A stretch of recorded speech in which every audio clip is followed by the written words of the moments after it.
বেগুন আলুর ছেচকি সঙ্গে পাবদা মাছের ঝাল। একবার স্কুলে দিকে একবার শোনো, শোনো না, একবার শোনো না দিকে, একবার এসো।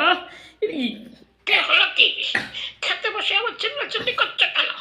অফিস যাবে, এরপর ট্রেন মিস হয়ে গেলে তো তখন বলবে আমার দোষ।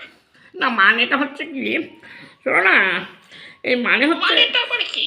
বলো কি মানে? মানে হচ্ছে প্রতিদিন তো খাওয়ার পাতে কালো চুল পাই, তা আজকে দেখলাম যে একটা সাদা চুল। তুমি কি কলপ করনি গো? তুমি তো প্রতিদিন ঠিক টাইমে কলপ করে ফেলো, সাদা চুল দেখতে তো বলছি তুমি কলপ করেছো দেখি করে। ফালতু কথা একদম বলবে না। হ্যাঁ, আমি কোথায় চুলে কলম লাগালাম? ও সাদা, না না না না না না না না, ও হ্যাঁ, না না না না না না না না, হ্যাঁ, না না না না না না না, হ্যাঁ, কোথায় ঠিক আছে ঠিক আছে ঠিক আছে ঠিক আছে ঠিক আছে, আর তোমার সাদা চুল না, পাশের বাড়ির ঠাকুমার সাদা চুল উড়ে এসে পড়েছে, ঠিক আছে তুমি কলপ লাগাও না, ঠিক আছে।